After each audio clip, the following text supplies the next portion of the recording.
White people are scared to death right now, particularly white males. They're scared to death that they are going to lose their power in the future. And they are. But if you want to get ready for the future, if you want to be treated well in the future, treat others well in the present. Victor Hugo said, "No force on earth can stop an idea whose time has come." The idea of one race, the human race, is an idea whose time has come.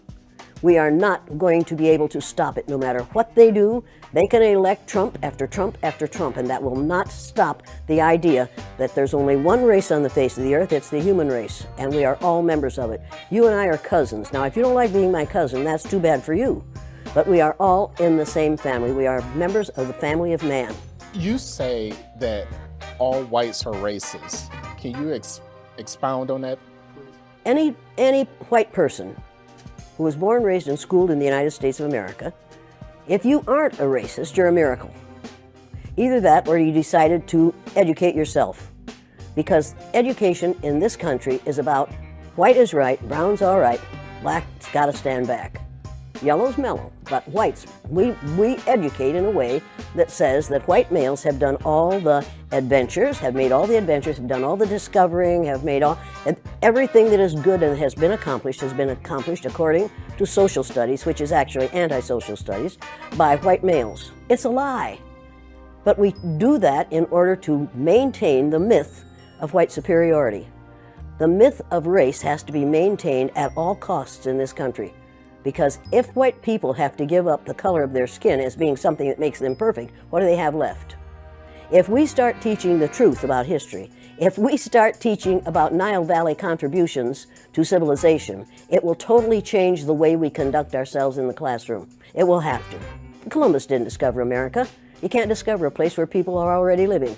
But we celebrate that every October.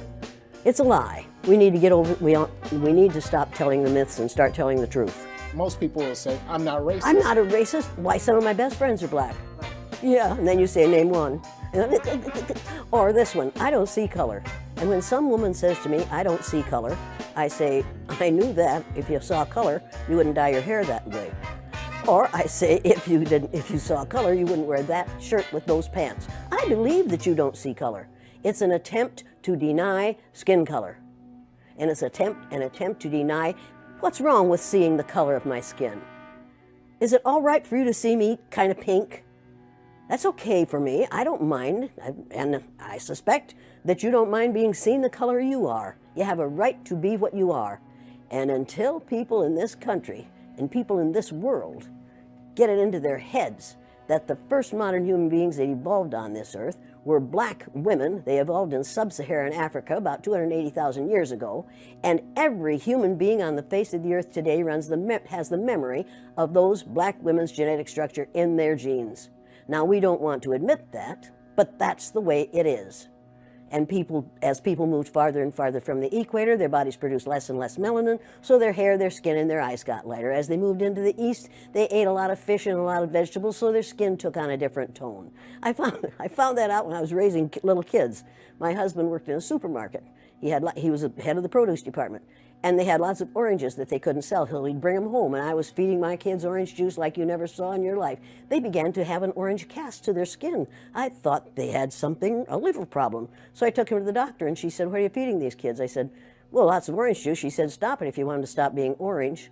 Now, if you think that skin color isn't anything other than the body's natural reaction to the natural environment, get over it. If all white people are racist, according to you, can they be reprogrammed? Well, of course they can. Of course they can. Of How? course they can be. It's called education. I'm an educator. The word educator comes from the root duc dus, which means lead, the prefix e, which means out, the suffix ate, which means the act of, and the suffix or, which means one who does. An educator is one who is engaged in the act of leading people out of ignorance. Now, I know you can change them. The second year I did the blue-eyed, brown-eyed exercise in my classroom, it was filmed by the Canadian Broadcasting Corporation. They gave me a copy of that film. I showed it to my father. My father was about 59 years old at the time. He's been a farmer all his life. He raised six kids, lost one, raised six. Watched that film as a 59-year-old man. When it was over, he stood up, and with tears in his eyes, he took his red handkerchief out of the back pocket of his overalls, his bib overalls, and said, "I wish somebody had taught me that when I was 9 years old."